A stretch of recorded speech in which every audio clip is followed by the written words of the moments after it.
Invading the internet, covering Web 2.0, coast to coast, worldwide, and everywhere in between. This is where you put the social in social media. We are Social Blade. Yes, we are Social Blade, and we are here and perfectly on time, not 26 minutes late, on Thursday, the 28th, 27th, the 20-something-ish of January, 28th of January 2010, our fourth official show, or third official show of the year, and officially our 275th episode since starting the show back in 1984. I am J.D. Rucker, one of the hosts. Up above me is... Yeah. Oh, I'm sorry. No, I'm Aaron Ryan. I'm sorry, Just cut him off. I'm Aaron Ryan. Victor Barrera. And I am Jason Urgo. And by the way, Aaron, your clock's a couple minutes fast, I think. You might want to fix that. My clock has its own mind, just like we do. When it starts, it starts. That's it. Time travels faster in Canada, eh? By the way, for anyone that doesn't get it, that cuckoo clock that you heard, just watch the replay. That was Aaron's clock. Not her dog. Oh, I thought that was a dog. Pat, how was your week, man? How are you doing? Well, a couple things happened in the soda industry. I know this was a big week for Apple, but Pepsi came out with a throwback can, and it's also the throwback Pepsi. And I tell you what, it is some kind of good having back a soda that was when I was a kid. Then I also found these tall cans of Hawaiian Punch, and if you notice, I don't know if you can see it or not, suggested retail price 99 cents, okay? So I go and buy one of these, and the lady rings it up, and she goes, $1.25. I go, $1.25, it's 99 cents. And then she looked at it, and she goes, that's a suggested retail price. My manager didn't suggest we use it. He suggested something else. I mean, does that really seem fair? Isn't there somewhere I can go to? Do I have a beef somewhere? Can one of you answer that question? No, that really is the suggested retail price. They can mark it up as much as they want. It's suggested. Today's show is brought to you by Coca-Cola. No, Pepsi Cola. That's a new throwback. Throw it back. Throw it way back. Tap water. Mm-hmm. And tap water. And coffee. No Starbucks today. Great with ice. With ice. My Starbucks delivery company did not come through, and had to take the kids somewhere. So no Starbucks for me. Gosh, we have a jam-packed show, and we're about 28 minutes ahead of schedule. So we better get started. That's my cue. That's my perfect segue in. Let's do that. Yeah. Okay. Thanks. Go ahead. I heard that downfall. Yeah. Go ahead. Continue. We're being social here as Social Blade. How you doing, Aaron? The other people that want to be social, I'm good. I'm great. I'm not going to interrupt you anymore. Just keep talking. Well, it wouldn't be a Social Blade Thursday if you didn't. Come on.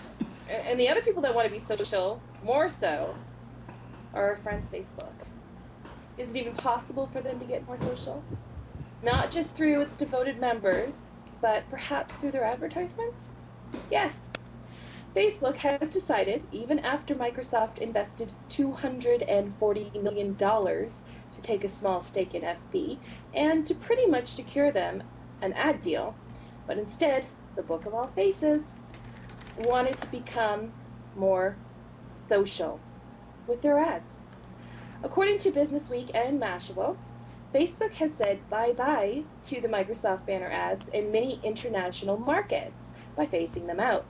And it looks like they plan to do so with the US FB in the near future.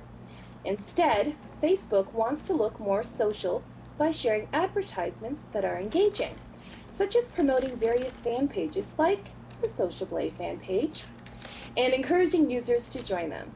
It is possible that Facebook could be admitting that their social ads are performing up to par, and they want their inventory back that Microsoft had gained, although there isn't a current rift between the two thus far.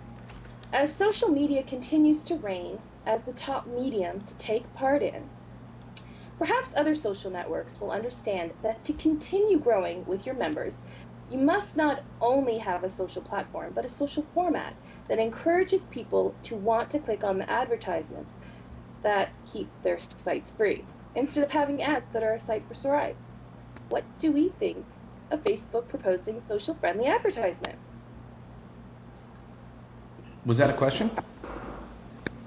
Oh, yeah. I think that's a question for Victor. I gotta- Or Patrick, I mean. Well, I don't have an answer for that particular question, but I'll say this: I had no clue that Microsoft had anything to do with Facebook, and I really never even paid attention to the ad. And I mean, I use Facebook all the time, so for them, to cut ties with each other, really, it's probably financially very important, but to an average everyday user like myself, I don't know that it has an impact on me. And I thought Facebook was sponsored by Farmville and all that other stuff they do. Well, in a sense, they do have them as ads because they're going to start utilizing their own stuff, that brings the community of Facebook together, such as Farmville Mafia Wars and Facebook fan pages. So if you start seeing them at the corner, it's going to look like it's just Facebook being Facebook, but really it's an ad instead of showing, what's going on in Microsoft's world, which they're not cutting ties. There's no rift. Microsoft invested in Facebook, and they're still going to have banners, but they're starting to phase more and more out, even though that wasn't really the deal between Facebook and Microsoft, according to Microsoft, especially with the amount that they paid to have a stake in Facebook. So it's kind of interesting. I think that it's another smart step for Facebook, starting to look more social than just expecting the community to be social, but actually, having their layout look more inviting. And therefore, people will click on those ads without really realizing they're clicking on ads. So that's my thought. I personally what are your love thoughts, that. JD? I love it when I click on ads without knowing that they're ads. Usually the result. It's actually a throwback to the days before Google, Yes. where ads on website or search engines, you didn't even know there were ads there. Yeah. Today's show is sponsored by the word throwback, already used twice today. Yeah.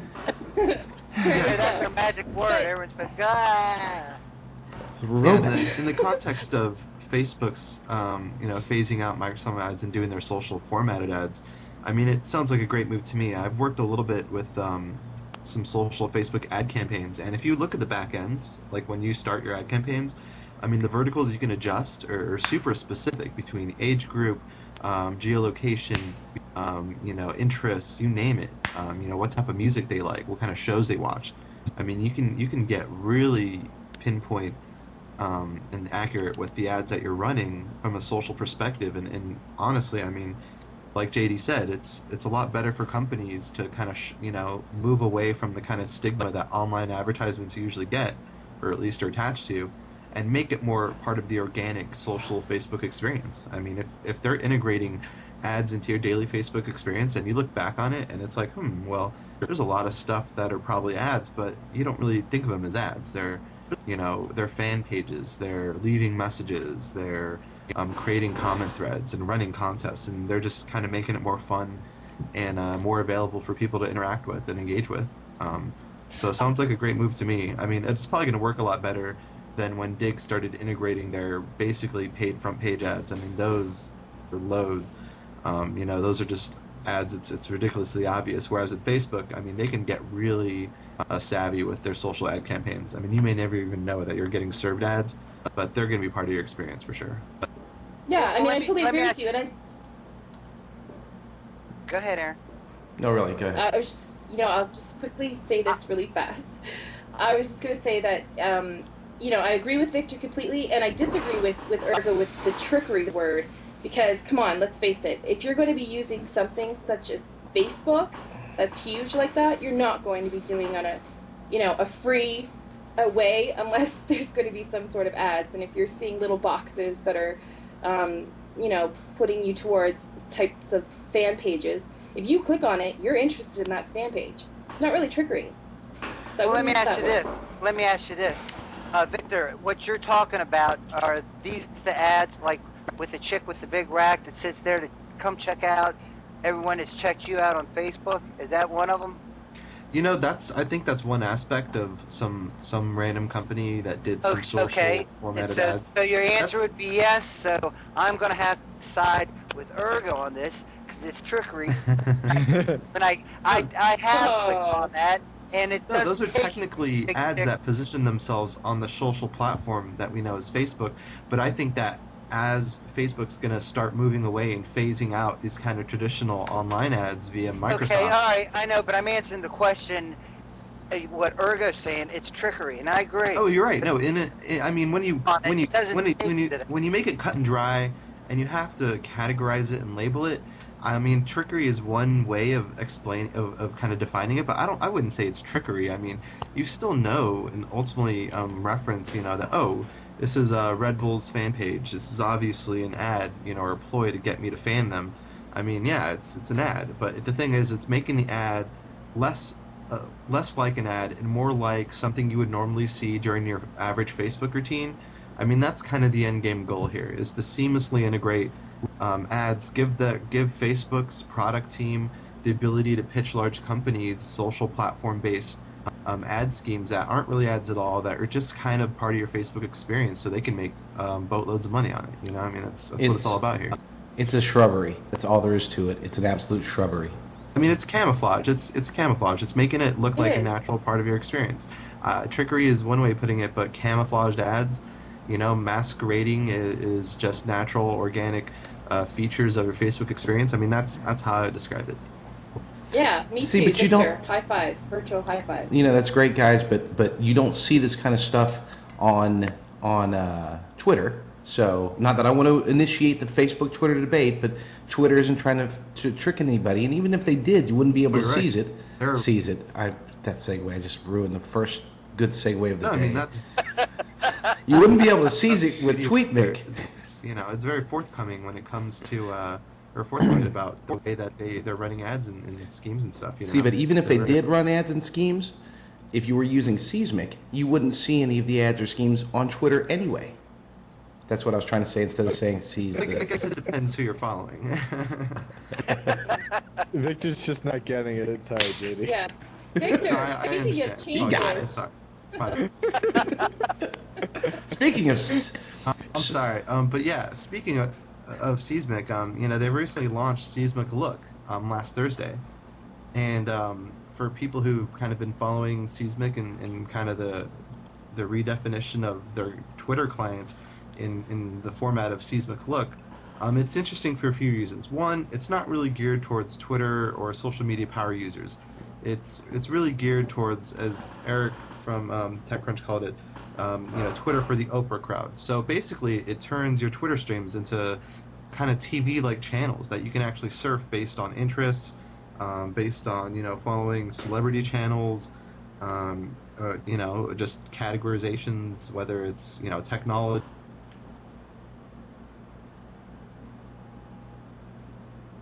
And I think the significance of the launch of Seesmic Look is I don't know. I mean, it hasn't been all that well received. Like, the power users who are used to TweetDeck and the current Seesmic really aren't big fans, and they're not really the kind of targeted users to begin with.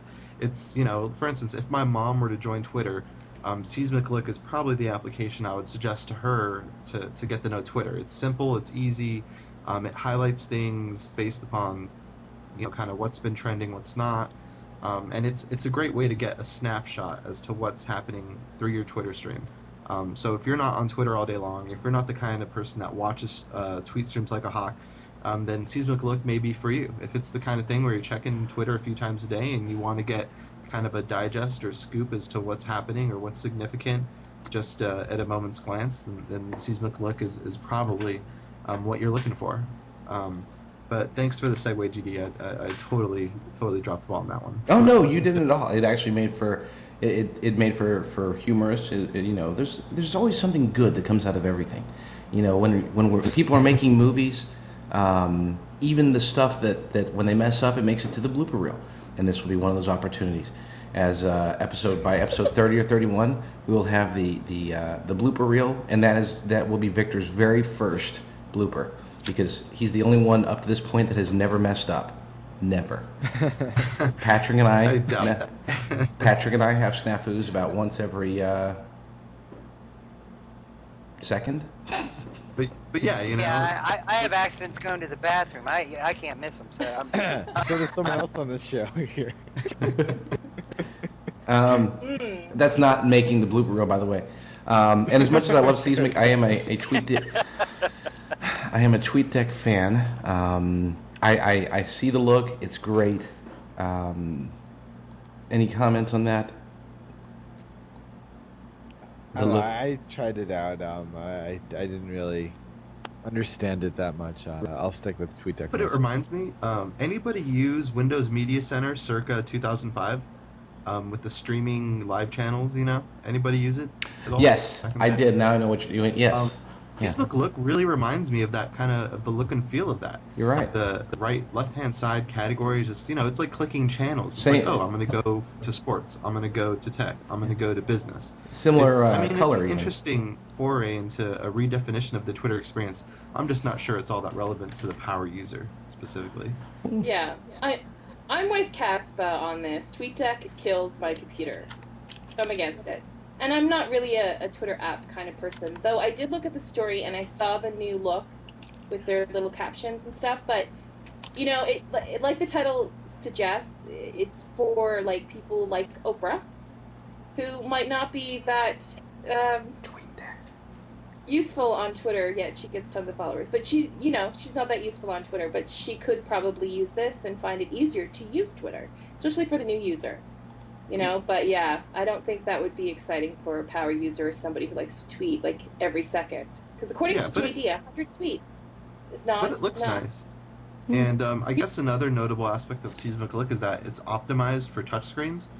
And in this case, I guess people are supposing that Seesmic Look on the iPad is something that's going to be a big hit, you know. But we'll see. We'll see how Twitter apps kind of shape on that platform in the near future. Well, it's definitely not made for power users. It has power users worried. And even at websites like Digg.com, power users in the droves are worried based upon something that our beloved leader, the Rose. You ever notice how big Rose's nose is? The Rose. The Rose. How big the Rose is? No, his nose. Rose's nose is pretty big. Oh. But isn't I was gonna say Kevin's a short guy, I think. But Yeah, but not his nose. his nose, okay, is large. All right. Patrick? Anyway. It seems like there's some drastically what they're calling shocking new happenings going on at Digg. And in a recent article, Kevin Rose was quoted as saying, "We're making some drastic changes, but much needed drastic changes. People are going to be shocked at some of the directions we're taking. You have to be comfortable with completely tearing down and throwing away a bunch of ideas." He later goes on to admit it'll really be more about what people within 1 or 2 degrees separation are up to, what they're consuming and enjoying. Now, I can read you this entire article, or I can tell you all about this entire article, but it basically, honestly, tells you nothing. The truth of the matter is, and I've read, this isn't the only article that the Telegraph, this Telegraph article, this is not the only one that was put out about this. I read it on Mashable, and I read it in a couple other news sources, and they're all very vague. They're all very vague. They're not telling you anything. It's very secretive.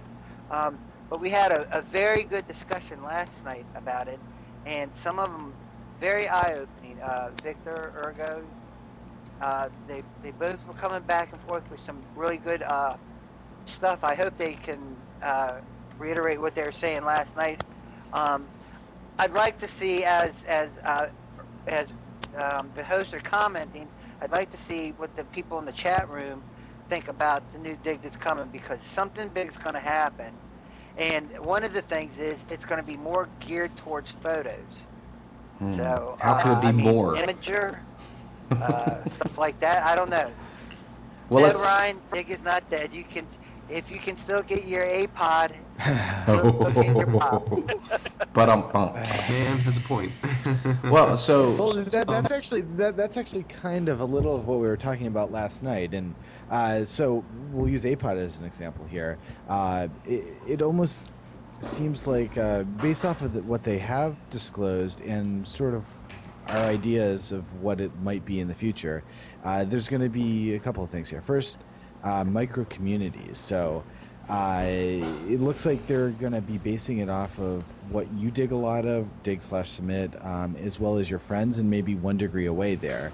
So you'll have a more dig geared towards what you're interested in specifically. So for Ryan, who submits APOD every day, he'll see APOD on his front page every day, but people like me who don't want to see APOD every day won't see it every day. So that's just one thing that I see that they're probably going to be working on. So basically, the short answer of that is not one big main page, but sort of geared home pages for each person. That sounds... Yeah, go ahead. That sounds a lot like Stumble Upon. You know, when you first sign up and you pick your categories that you enjoy, and then you get to see. And I know that they're probably not going to have it specifically like that. I know they're going to do something with the pictures that you love so much, Urgo. Yeah. And I read that in the article, but it just sounds a little bit more like Stumble Upon. And I think Digg is unique the way it is. I don't think it needs to change all that much. Well, just because I'm newer. Well, let me just throw this out there, though. You make a good point about Stumble Upon and how they do that. Again, I have no information of if this is actually going to happen, but what I would envision they would do here to make it different is, instead of actually going in and actually saying what keywords you want, like you do on Stumble Upon, it would be more... you train it more. Like, you dig APOD, so therefore you like APOD articles. If you dig articles about, I don't know, ponies or something, then you'll see articles about that. You don't actually have to go in and specify space, horses, things like that, you know. That's Horses? I think that's terrible. I like the community that it's broad, you know? Well, you know, I kind of see where you're going, Aaron, and Urgo, I totally agree with what you're saying. You know, like we said last night, the only way Urgo's going to see a nutshot video is if someone's hitting the nuts with an iPod or something. iPad or whatever they're called now. Oh, man, the iPad. Seriously, though, I mean, Victor, you were talking about some other changes that could happen as well. And, I mean, from what a lot of what I'm seeing, you know, from what they're talking about as happening on Digg, I see them drastically changing. And from what Urgo's saying, I can see him being 100% correct. And it's not going to be, it's going to make what Stumble Upon did look very minor. I mean, they're almost going to go Google Wave on it and throw everybody way off. Yeah, I think, you know, there's a lot of talk and discussion flying around the web as to what the future real-time dig is going to look like. And here's the thing. TechCrunch has yet to leak any screenshots of this new dig, so all the discussion is just kind of blowing in the wind. But this we know, is that the way that Twitter and Facebook impact what content goes viral, what doesn't, is going to play a dramatic role into our daily dig experience. I mean, we don't know exactly how Digg's going to do it. Maybe they're going to do something like Topsy or Tweetbeam and count up link data and, you know, create some super secret algorithmic formula that is going to determine, based upon this data, you know, what's going to get hot on Digg and what's not, and what's going to pop and what just doesn't have a chance. And I have a couple fears about this in a couple of different ways. One of them is Digg was traditionally launched as a platform where the average nameless blogger's blog can compete on the same platform as, you know, the New York Times. And in a world where Facebook and Twitter data is going to, you know, have an impact in terms of the flow of info on Digg in this more real-time Digg, you got to question whether or not this is going to be a good thing for that premise. But at the same time, Kevin Rose did mention that, hey, we got to be willing to basically throw ideas that have helped grow Digg to its 40 million plus user base out the window and just start doing something completely different that is going to, you know, apparently make Digg more relevant in a larger web audience sense, which I agree with completely. What they can actually do to sort of incorporate that is if they use the dupe detector, how they were sort of talking about it before, but however they never actually got it to work, would be say mom and pop blog is at the Apple event covering the iPad or whatever the latest press thing they're releasing is. What they could do is if they're the first ones that actually submit something to Digg, if the dupe detector can be made to be smart enough to sort of analyze the content of that and then compare it with every other article that gets submitted to Digg and sort of aggregate all those together, as well as comparing similar articles that get submitted on or sent over on Twitter, they can sort of use all of that together and determine that the very first thing that was submitted gets promoted to the front page. So it's a way to incorporate getting the little guy on the front page also. What do you think? I definitely think that's a possibility. I mean, the data, if positioned correctly, and I think part of it is also responsible user base. I mean, for instance, if you can submit a dupe on Digg, and all you have to do is press the "My story is not a duplicate" button, the "I swear it's not a dupe," and boom, it treats it as a completely new piece of content. So I think something like that could work. And part one is the data that Digg can somehow extract, via Twitter or Facebook, in maybe a Topsy tweet meme like manner. Then part two of it is how the Digg users are, when they're submitting something that's already been submitted, that they can be like, oh, well, this is a secondary source for the same exact story. Mm-hmm. Exactly. I think once Digg gives us the option to do that, and once the user base gets used to doing those kind of things on a daily basis, then we'll actually have a consistent system that's, one, devoid of duplicate content that frequently hits the front page, and two, actually enriches, I think, the content-based experience, because you have to, what people got to understand is that Digg's been on this road to become more content-centric over the course of the past 6-7 months. Initially by taking away user avatars on the front page, and then by, kind of weaving the actual user avatars out of the kind of daily Digg experience, so becoming more real time and featuring just the content, not so much focusing or really putting the spotlight on who's submitting it, and worrying more about, the news itself or the info or the content. That's definitely going to be part of the whole real time Digg that will be seen in the future. But who knows how it'll look, though? I mean, until we get some screenshots, I'm talking to you, Michael Arrington. I know you got screenshots. Just post them on TechCrunch. Just look the other way. It'll be cool. No one will blame you. It's all good. Let's just get it done. Well, things are going to happen, and other sites will. I can see. I honestly believed when y'all were talking about this last night that it's going to go pretty much a lot like what y'all are talking about. That's just my envision, and it's also going to open up, let's say, a lot more sites. There's going to be a lot of things created. And I don't mean like other digs. I'm talking about like other imagers and stuff like that. And then it would bring in perhaps possibly it would change the way time gets associated, or will it? Who's to know? I mean, there's so many things to talk about as far as what could happen with Digg and the changes. I guess the best thing to do is for us to wait until they actually happen, and then discuss them then, because the changes they could make could be just tenfold what we're thinking, and they could be minor, but I don't think they're going to be minor. They don't tell you about the minor stuff. They just do it. They don't tell you about the major stuff most of the time. There's a big lead up to this. Absolutely. I actually have an opinion that is slightly different from everybody here, and if you want to hear that opinion, it'll be posted on socialblade.com/show, the blog. I pre-recorded it yesterday, and we will get it posted up there so that you can have my 2 cents. In the meantime, I think now would be a good time to talk about our sponsor of the week. What do you guys think? Sounds good to me. I'm rolling. Yep. I'm rolling with it. We're getting aggressive today. Our sponsor this week, believe it or not, is hothardware.com. Now, for those, James Jones had it right away. hothardware.com.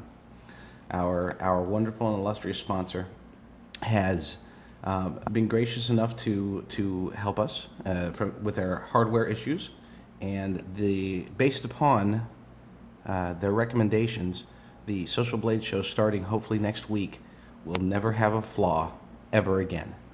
Because we're going to be broadcasting exclusively from iPads? Yeah, I think that's the plan. You ruined the surprise. We are going to be broadcasting strictly from iPads, and it's going to work out wonderfully. I ordered 4 iPhones myself. I'm going to tape them together, and that's going to be mine. That'll be my iPad.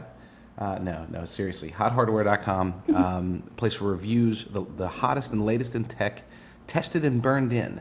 Their reviews are very comprehensive as well as extremely informative. If you are interested in hardware of any kind and occasionally software and industry news, please visit HotHardware.com and find out what the latest and greatest is going on. Now, on with the show. Twitter, and I'm just going to cover this briefly. It's important news, but I don't know if it really needs a whole lot of discussion. Twitter wants to know where you are, and there's a reason why. That reason now is because, as Aaron puts it, they're going chwokel. Chwokel, I love it. With geotagging and the new rollout of local trends, Twitter wants to know where you are. Why? Because the local trends section, and this is the Mashable, as Mashable calls it, their path to conquer local. They broke it down into a four-part piece. Introduction of location-aware tweets. This was great. They made it to where you can do geotagging and tell everybody where you are tweeting from and what you're doing. Then they moved on to develop local trends. They allowed access to local trends from developers. Next, they put in the Mixer Labs acquisition. Somebody smarter than me, tell me what that means. I'm trying Acquisition? to tell you. Oh yeah, you have somebody smarter than you. It's when you acquire... Why did I peep up? I know what an acquisition is. What I'm asking is, what is this Mixer Labs? Oh, I'm not familiar with that. Okay, well, then I guess I'm the smartest one here. Ha-ha! Proven. Well, it has something to do with API, doesn't it? Isn't it saying that? Yes, and API, of course, stands for Acquisition Positioning Intuitiveness, for those who didn't know. Application Programming Interface, actually. Application. AD might be the smartest one here, but does he have a Wonder Twin Power ring? I don't think so. I don't. And if he does, let me know, and I will be complete. I'll know who to join forces with. The owner of the other ring won't tell Oh my me God, who he they are. does have a ring. Oh my God, okay. Form of an iPad. Shape of fail. Okay. And then, of course, the end game, the local trends rollout, which we're getting to see. You can see not just what's happening around the world and around the universe of Twitter, but you can see what's happening around the corner. You know, I'm still waiting for the first time, and this will happen. I guarantee you this will happen. Okay? Within the year, there will be a news report that says something to the effect of local or grandmother of 4 saved from fire when she saw that her building was on fire on local trends, or escapes tornado thanks to Twitter, and it's just going to explode. This is a brilliant move on my part, and I'd love to talk about this. I'd love to take this a step further, but I don't think we have the time. I think that Let's talk about it next week, JD. I think we should. I think geolocation and Twitter is a really interesting and important topic, so we should definitely make some time to chat about that sometime in the near future. I think next week might be the especially time. when we have the Facebook against Twitter. And kudos to you, JD, for continuing on with that story after Pat showing off that beautiful ring. That was I don't know awesome. how you kept a straight face after that, because it's been hard keeping it in. That was beautiful. Anyways. Actually, Thank you so much. my face turned very crooked after I saw the ring, but you couldn't see it because I'm not on video. True, but you sounded so professional. You just went on, with the story, and I'm trying to hold it in, and he held that ring up like he was trying to give us superpowers, so we don't have any more technical difficulties. Yes, exactly. Well, another thing that's going to make my face contort if it ever happens is if they make us pay for the news. Yes. Like a specific location on Long Island has started to do a couple of months ago, actually. Long Island's newspaper Newsday, back in October, put up a paywall where you had to pay $5 a week to get access to the online content, or $260 a year, which if you do the math, it comes out to. So now that it's been up for a couple of months, the question is, how many people decided to sign up for this? The answer, out of everyone that lives on Long Island, 35 people. 35. So I don't know. What does this tell you guys here? Well, we know which 35 people voted for McCain, that's for sure.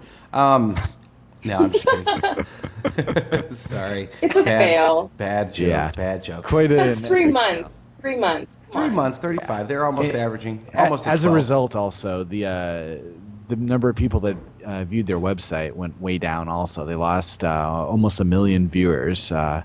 And ad revenue and everything has started to go down. I don't believe that they've removed the paywall yet, but they'd be stupid not to, I think. Hey, quick trivia question. What was my first job when I was 14 years old? Newspaper rep. Paperboy. Paperboy for Newsday, exactly. For Newsday? I lived on Long Island when I was 14. My very first job, I had a bicycle.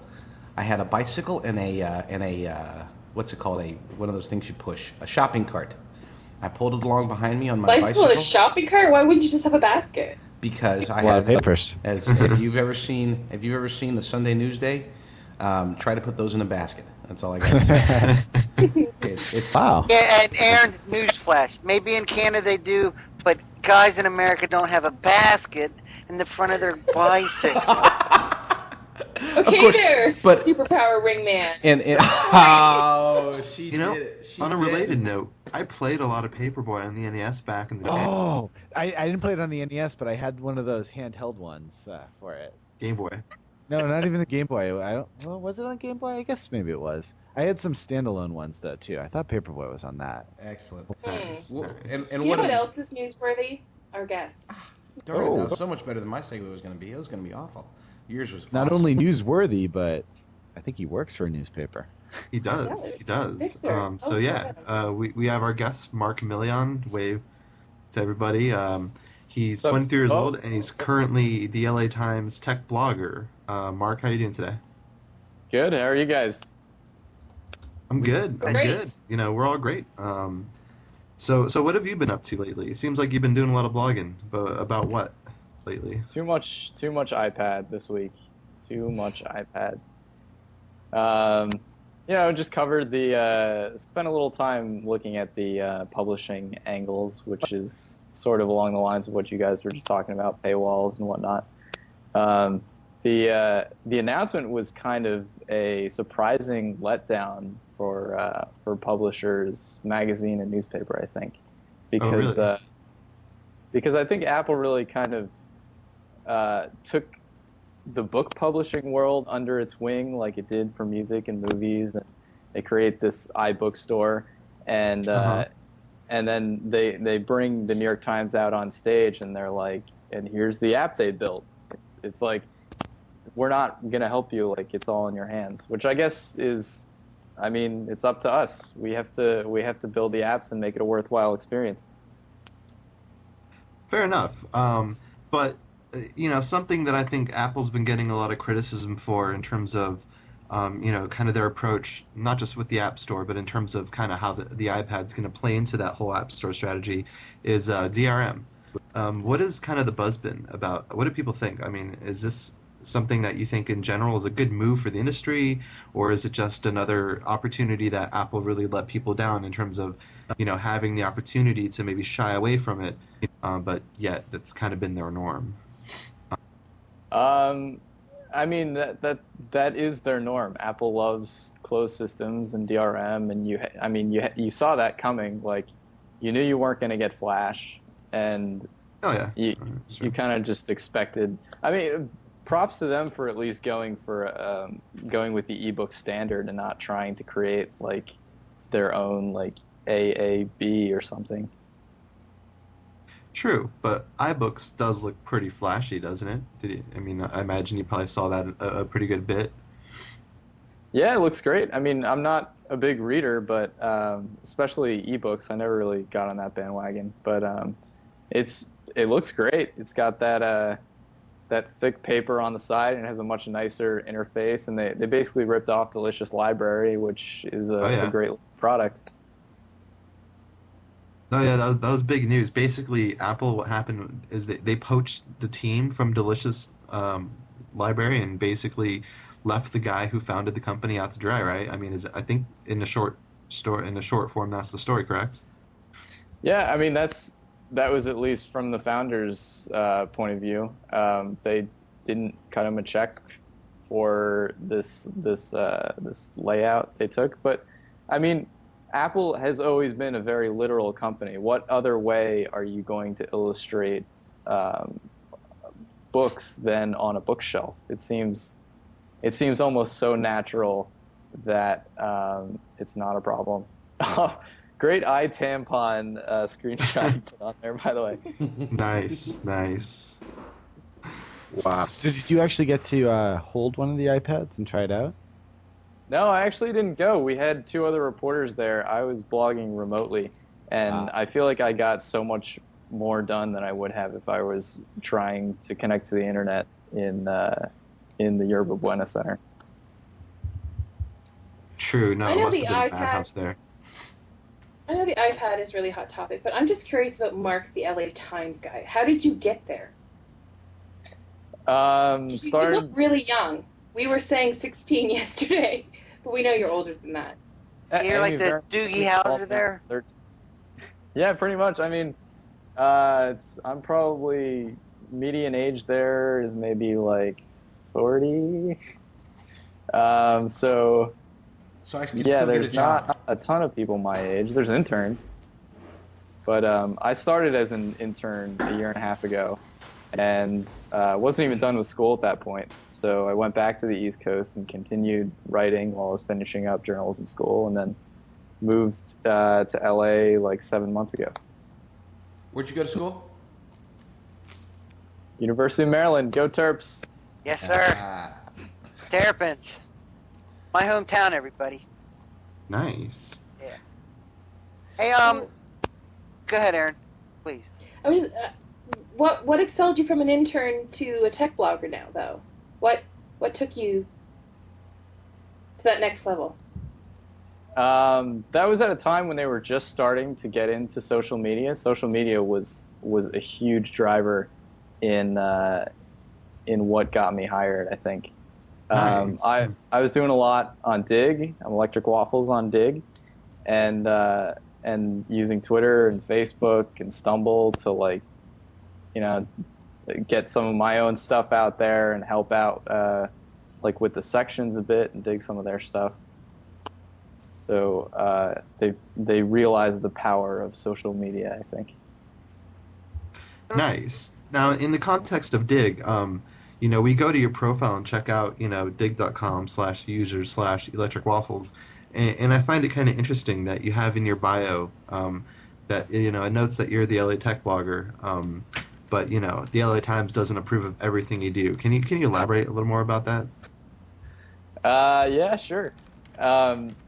I put that in there because, I think the nature of Digg is more casual and maybe less of the audience that reads a print newspaper. So if I'm digging like top 10 hottest geek girls, that's probably not the sort of thing that they would put on the page of a newspaper.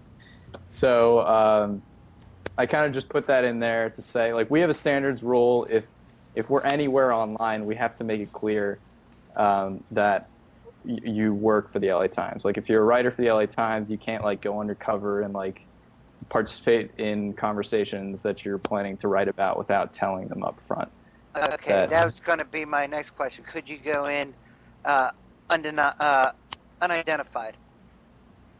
No, it's kind of standards that, especially a profile that I'm using every day, we want to. It's our ethical standard to say I work for the LA Times. Just putting that out there. So things you say to me could potentially show up in the print paper or on the web. But that's basically stating like you're a reporter, and that's what Yeah. reporters are supposed to do. 'Cause you're not really supposed to be shady about it. But at the same time, is that in your contract? Not really a contract. I mean, there's an ethical guidelines that that all of the reporters are supposed to agree to when you start there. So, and Company those get handbook. yeah, it's part of the company handbook, and those get revised probably much more frequently than any other organization, I would think. As new technologies show up, they try and figure out what's the best way to adhere to like these century-old standards. Well, let me ask you this: as an intern, when you were an intern, and now that you're actually a blogger for them, we'll get into that later. What were some of the perks that you enjoyed? And I'm not talking like hand jobs from people that wanted their promote. I'm talking about more like did you get free tech stuff like phones or an iPad or stuff like that? Oh, no, not at all. Yeah, we cannot do that at all, which kind of sucks because I was in the blogging world before and I was getting free software and stuff. But once you're I mean, we were just talking ethics, like that's like rule number one, pretty much. You can't take gifts. Wow. And jobs okay. we can take. So you can't get Nice, paid nice. until you're brought on as a blogger, but as an intern, you don't get paid. You get college credit. I understand that. You don't get free gifts or anything like that. No, we don't get gifts. We do get paid though. As LA an Times intern. pays- As an intern. Yeah, LA Times pays most of their interns. Oh, okay. Oh, okay. Oh, nice. Are they looking for interns right now? Actually, I think they are in the process of setting up the next internship, and I think social might be one of them. That's so funny because I happen to be. No, we'll talk later. We'll set up that convo in a bit here. Let's do lunch. I'll be in LA tomorrow, actually, 10 a.m. All right. That's not a joke. Hey, may I ask a question real quick? Sure. If you had a favorite story, I'm laughing at Cass. I'm sorry. it's okay. I would just assume you were laughing at me. Everybody does. Favorite story? I know that was supposed to be aw. Favorite story that you have either dug, submitted, or written. Oh. That's a good one. One of the first big stories that I got to the front page on Digg was a story about something that happened to me. And that was, I think, the first music story I had ever written for the LA Times. It's a long story, but basically they were putting this map online for this pre-kickoff of their tour. And they would put these maps and randomly show like a question mark somewhere on the map in LA. And my brother and I found one of the maps like 20 minutes after they had posted it, and we jumped in the car. It's like 9 o'clock at night, sped to Griffith Park. The park was closed. We're like trespassing and like sliding by fences, and there were like all these other people around trying to grab these tickets, and we're like sprinting with no flashlight and hop into this ditch, and we find tickets, and we get to go to this huge arena show, and there's only like 200 people there. It was awesome. Wow. So anyway, Man, that's epic, dude. It's pretty epic, I gotta say. That is awesome. Because I've seen the tweets. I mean, I remember a few artists doing those kind of campaigns, like scavenger hunts and stuff, and they're hiding tickets in the most odd places, like around LA and stuff, and they get people following them. That's pretty cool that you're fortunate enough to find some in a drainage pipe, nonetheless. Yeah, Nice. Nine Inch Nails was one of the first to kick off that trend too. I think Katy Perry jumped on that pretty soon after. I can't find the story. I've looked for drainage. I've looked for 9 Inch Nails. I've looked for ditch. I think it's in the drain pipe or something. Let's do I'm trying to pull up Digg. do a search for drained pipe. Cool. Anyway, I'm sorry. Thank you for answering that question. I found it. 20. Absolutely. Oh, I found. Yeah, there you go. Nice. All right. Outside of drain pipes, what else?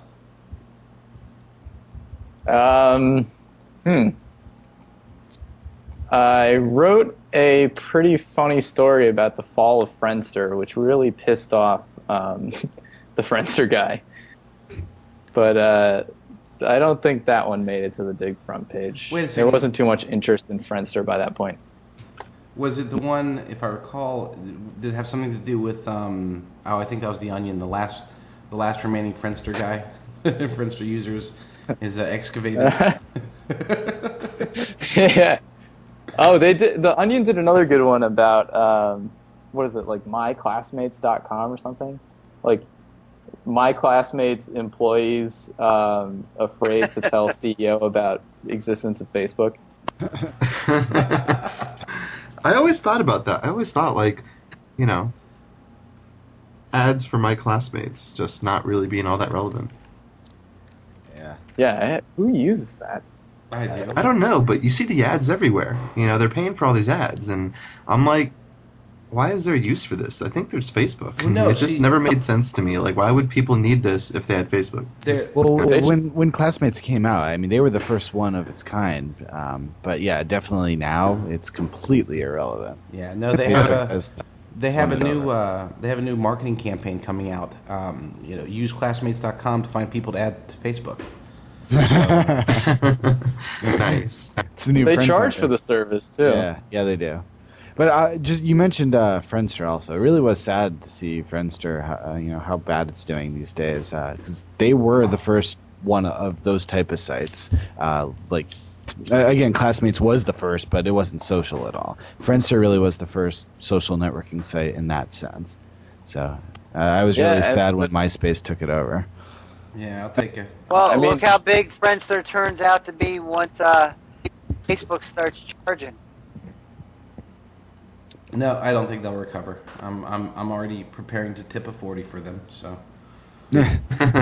He's got it ready. So Mark, in terms of kind of your experiences working with the LA Times and being a tech blogger for them and really kind of being at the forefront of their movement from print to the web, what lies in the future for a big old school print publication like the LA Times in terms of looking forward into the future? I mean, are there any kind of big things planned? Are they really working really hard to transition to web-based content and use social media and stuff? What do you think?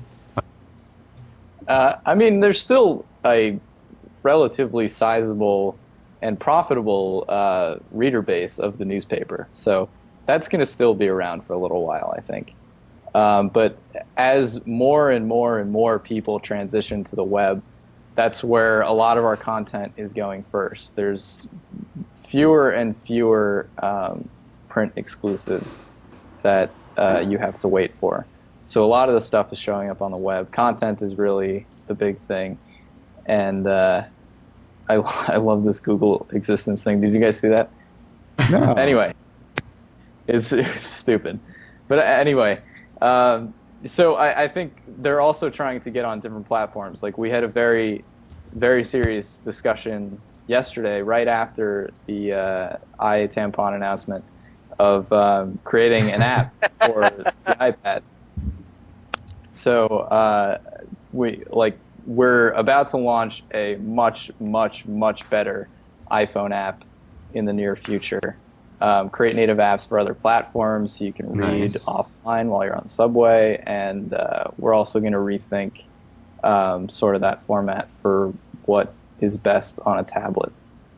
Sweet. Well, in terms of what's best on the tablet, I know that Time Inc. had that Sports Illustrated demo, which blew everyone away. I mean, that interactive magazine demo, I think, will stand at the forefront of what publishing from a print perspective should look on a tablet. Does the LA Times have anything like that going, like Tribune Company? Like, are they going to make the newspaper more interactive, more interesting, and quote unquote more addictive from a media perspective on something like the iPad?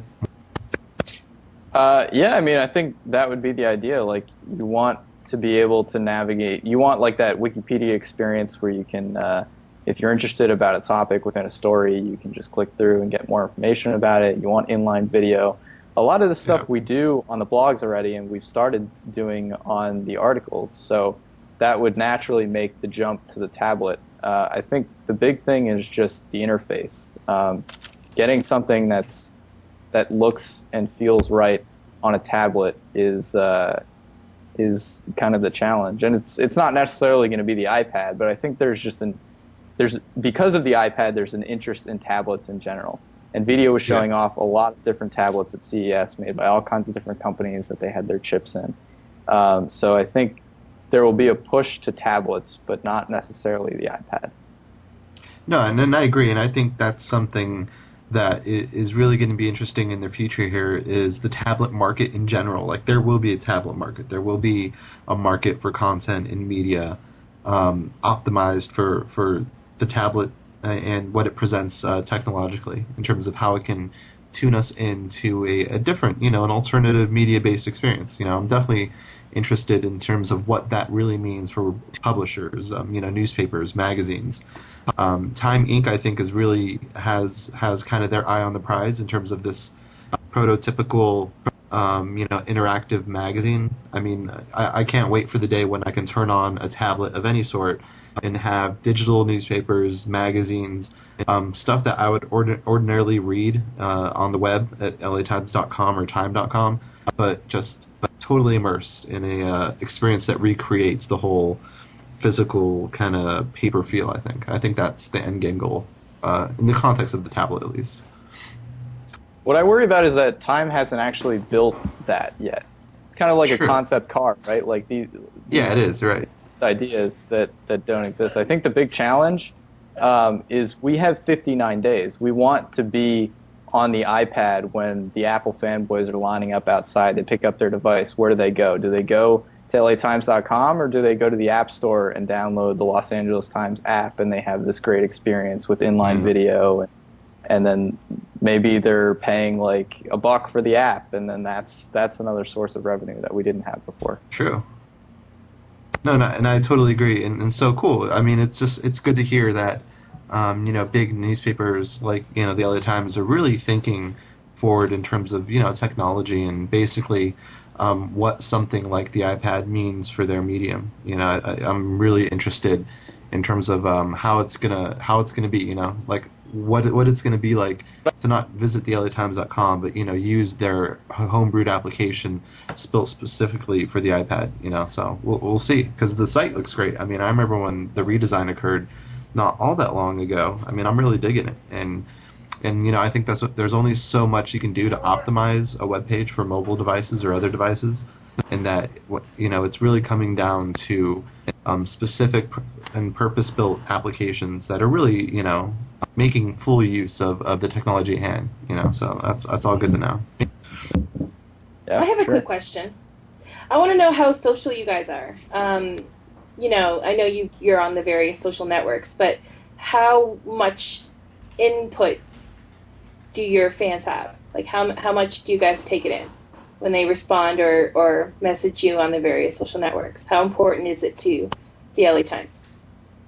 I mean, I factor that in a lot more. I think it's like a per writer basis, which depends on what you want to work on that day. So for big events, there's like some hilarious tweets out there and some really funny blog posts that I'll pull quotes from, and that's a post. It's like, here, I just did one last night for the State of the Union. Like, here was the funniest tweets about the State of the Union. My favorite was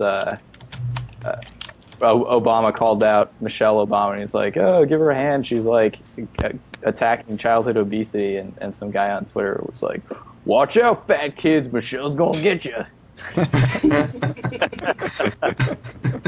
But that's very smart to incorporate it into your articles, from the various social networks. I appreciate that. I'm constantly on Twitter anyways, and Digg and Facebook, so I'm calling all that stuff to see what are the hot topics and what's worth writing about that day. And if I have a story idea that I haven't fully fleshed out, I'll send out a tweet like, where do I go from here? Like, what am I missing? We have a question from the audience for you. Soggy Shirts wants to know, how does it feel to save the LA Times? It's Sogi. there's plenty of people still involved right now, so I think we're all saving the LA Times together. It's not so much saving as it is adapting and transforming. Ooh, I like that. Agreed. And Good Now, stuff. where you worked when you were at LA Times, how close were you to this snack vending machine? And was there a good variety? Oh, they're everywhere. That's the best part about working there. Okay, all right. So, I mean, there's like one on your floor, and you could go. If they didn't have what you like, you just take the stairwell down and get the next one, or. I think there might be 2 on the newsroom floor. Oh, And nice. then, the 5th floor has the best snack room. Nice. And did they have peanut chews? Because that's the best right there. You got More, peanut chews. You can't buy that in a store. That good stuff that's really good, but you can get it I'm from more, the I'm more of store. a Fritos guy. More of a Fritos guy. We were talking about cornfield before, so I think that's appropriate.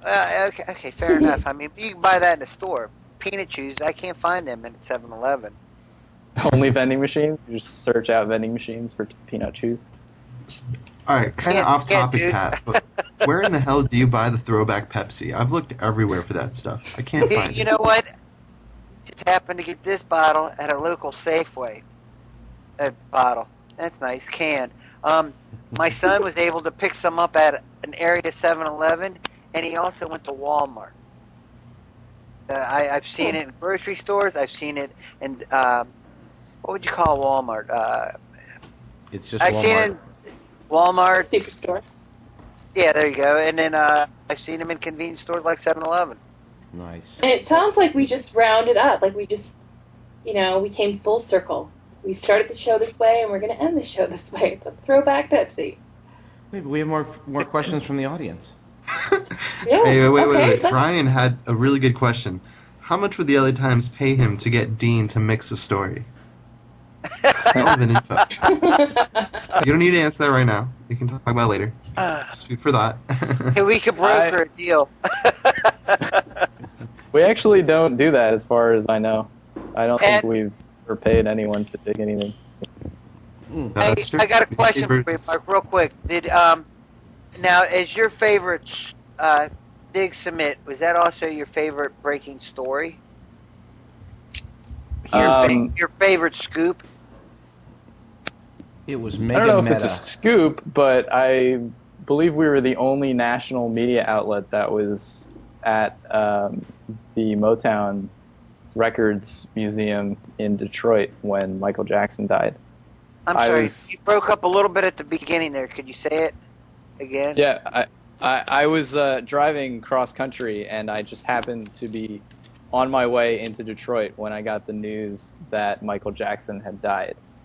So Okay. I showed up at the Motown Records Museum where he basically started his career with the Jacksons, and there was all these people like dancing and like singing along outside, and got some great like really emotional interviews, and got it all on video, slapped it on YouTube. They put it on the front page, and I got 500,000 hits within like 2 days. I thought that was awesome.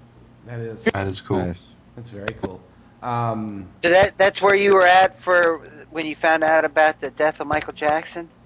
Yeah, I got a DM on my cross country drive.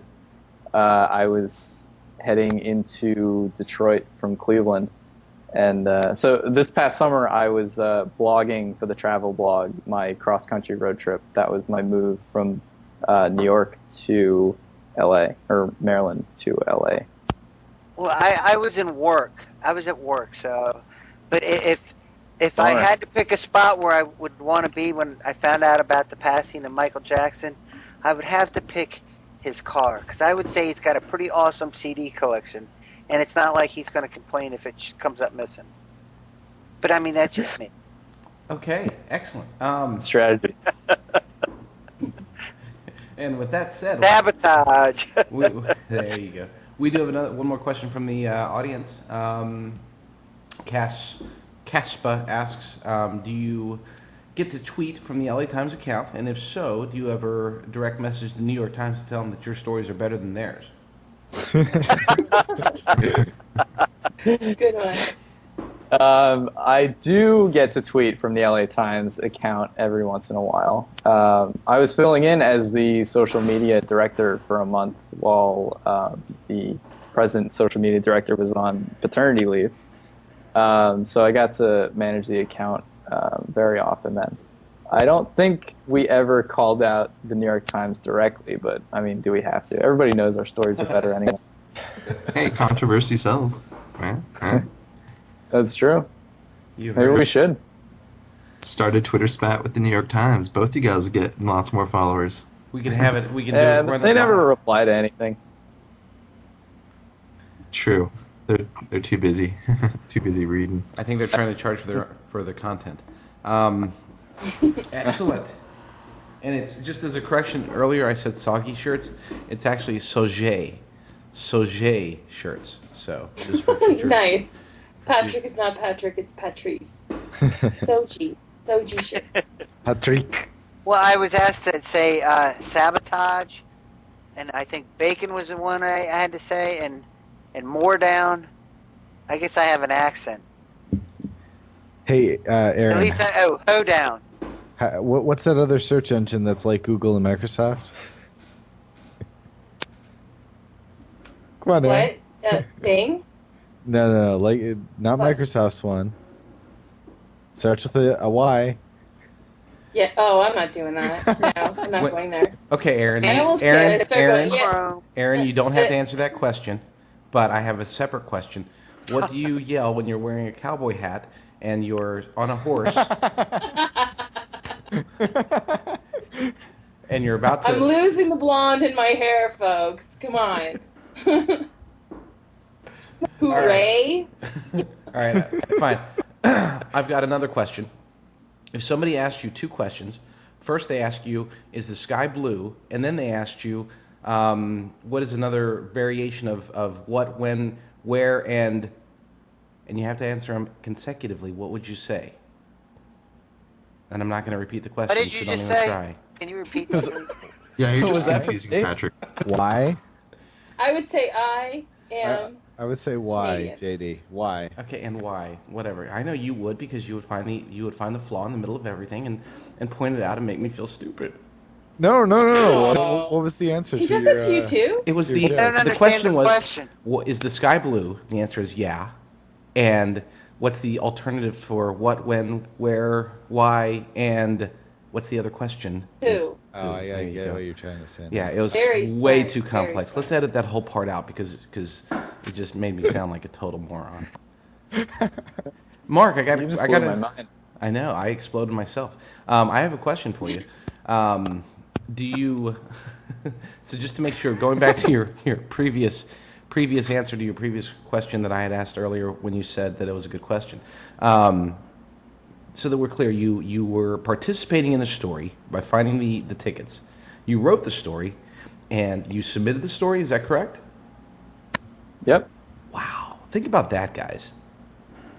Is that against the rules? No, it's like something moment of silence. It's like epic, like Bacon, Megan Bacon. I mean, this is Wonder Twin Powers squared. Okay, this is Uh-oh, we're Very saying- oatmeal of you. Very oatmeal of you. Yeah, it's So- very oatmeal of you. That's the actual official terminology. Whenever something like that happens, you create your own thing, you submit it to Digg, get the front page. We call it. Goes It's very viral. oatmeal of you to do so. Yeah, so it was almost meta oatmeal. Yeah, maybe yeah. that's why I got banned. I'm confused. Why do we say it's oatmeal? We'll explain it to you later, Jason. Don't worry. No, tell us now. Tell us now. All right, fine. You wouldn't know because unless Turn on the guy pictures. hit him in the face with an iPod, you wouldn't know about the oatmeal. You have to turn your We have to pictures let him in on. the club. We have to talk about it behind your back, Jason, before we can do that. Okay. Oh, okay. Somebody segue to an exit. See you later. Hey. See you guys next week. Thanks, Mark, for joining us this week. There you go. You've been an awesome guest. Thank you for having me on. It was fun. Yeah, We read appreciate it, you man. on the LA Times. Yes, Mark Milian, tech blogger for the LA Times. And Check him out. Follow him on Twitter. Hey, before we leave, I want to mention we have Social Blade for a shorty, Aaron Ryan for a shorty, and Amy Vernon, last week's guest for a shorty. Drop the links in here for that so we can get them added on. I'd like to thank Superman for sucking at Texas Hold'em so I can win this lovely ring. All I got to do is get that chick that I met that night to get, she gave me the wrong phone number. This isn't I have to end deal well. with that another time. And the organic throwback tweets that we were talked about tonight. And also, Urgo, you want to drop in there so that people can get that alert for the drill down and Social Blade? socialblade.com/show/subscribe.php. Yeah, exactly. Very Memorize all that. Beautiful. It's in the room. And it's on the blog as well. Yep. I know, I'm just teasing. Make sure you follow us on Twitter, Facebook, and YouTube. All you have to do is put the words Social Blade without a space after the words twitter.com, facebook.com, or youtube.com because we're Social Blade. Please vote for us, as they said. Thank you, Mark, so much for being on. I think that we would love to have you in the future, especially if you write a story about the iPad and Megan Fox. Audience, we love you guys. Thank you for being with us. Thank you for putting up with the tremendously bad technical difficulties that are guaranteed to end in a week or two. Guaranteed. I'm staking my reputation on it. And just remember, for future reference, hothardware.com is the place to go whenever you have any questions about anything at all other than Megan Fox or bacon. We are Social Blade.